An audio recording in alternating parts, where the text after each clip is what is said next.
1 बजे है। नमस्कार, मैं हूं राशिद। करेंगे बड़ी खबर से शुरुआत। बड़ी खबर आ रही है महाराष्ट्र की राजनीति से और खबर यह है कि नारायण राणे सीएम आवास पहुंचे हैं।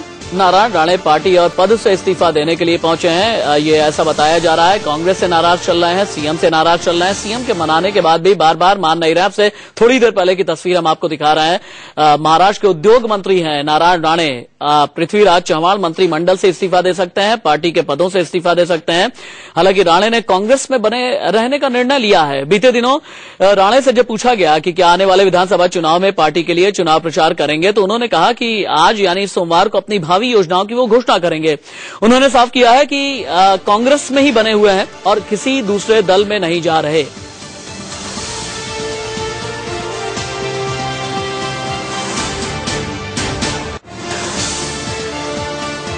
चलिए, मेरे साथ मौजूद है मेरे पॉलिटिकल एडिटर मनीष अवस्थी, जो इस खबर पर लगातार नजर बनाए हुए हैं।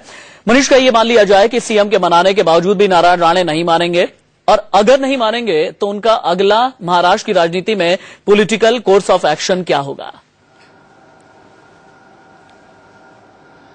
देखिए राशिद, ये समझना होगा कि नारायण राणे का व्यक्तित्व क्या है। जिस बात पर वो अड़े हुए हैं, अपने इलाके में जाकर उन्होंने 3 दिनों तक लगातार कोंकण के एक एक जगह जाकर उन्होंने ये इस बात को दोहराया है कि वो सोमवार को कैबिनेट के मंत्री पद से इस्तीफा दे देंगे। लेकिन हाँ, राजनीति इसे कहते हैं, वो ये कह रहे हैं कांग्रेस नहीं छोड़ेंगे। अब हमें ये समझना होगा कि 9 साल से कांग्रेस अध्यक्षा सोनिया गांधी ने जो उन्हें झुंझुना देकर कांग्रेस पार्टी में जब वो शामिल हुए थे शिवसेना छोड़कर, कि आपको 6 महीने के भीतर मुख्यमंत्री बना दिया जाएगा, वो नहीं हुआ। यही नारायण राणे की सबसे बड़ी नाराजगी की वजह भी है। अब इससे और ऊपर उठ के अगर देखें तो पृथ्वीराज चौहान के कार्यशैली और उनके मुख्यमंत्री बने रहने को लेकर उन्होंने ये तमाम बार कह चुके हैं कि वर्तमान हालात में अगर पृथ्वीराज चौहान मुख्यमंत्री महाराष्ट्र के बने रहे तो ये कतई नहीं हो सकता कि विधानसभा चुनाव में परिणाम लोकसभा से कुछ अलग हो। ऐसी स्थिति में पृथ्वीराज चौहान, माणिकराव ठाकरे जो कि प्रदेश अध्यक्ष हैं, और सुशील कुमार शिंदे समेत कई बड़े कांग्रेस के आला नेता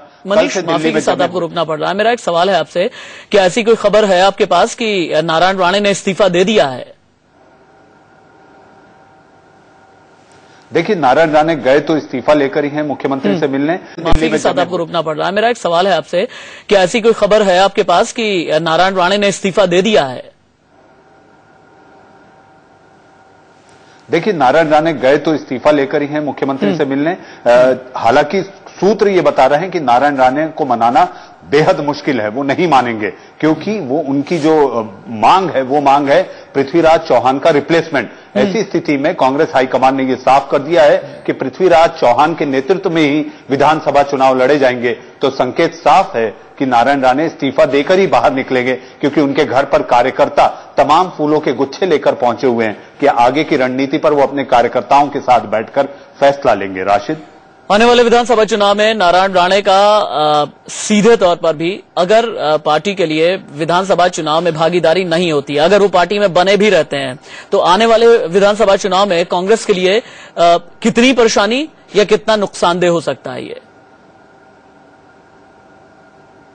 देखिए, नारायण राणे जो नेता हैं, उनकी जो छवि रही है राशिद, वो हमेशा से एक लड़ाकू नेता की रही है। लड़ाकू नेता की मायने ये नहीं कि विवादों के जरिए लड़ाकू, वो एक शिवसैनिक पहले रहे हैं और उसके बाद उन्होंने जैसे को तैसे की राजनीति, ताने को ताने का जवाब, इस तरह से राणे काफी माहिर माने जाते हैं और कोंकण इलाके में उनका वजूद और उनका वर्चस्व काफी रहा है। हालांकि ये दीगर बात है कि मोदी के लहर में वो राणे के बेटे भी धुल गए ऐसी स्थिति में, लेकिन ये जरूर कहा जा सकता है कि जहां तक विधानसभा सीटों की बात है तो आने वाले विधानसभा चुनाव में राणे इतनी हैसियत जरूर रखते हैं कि वो जिन सीटों को लड़ाएंगे, वो जिन सीटों पर लड़ेंगे, उन सीटों को वो निश्चित कांग्रेस में अगर नहीं रहे तो प्रभावित जरूर कर सकते हैं। जी, मनीष, दोबारा आपके पास लौट करके मैं आता हूं।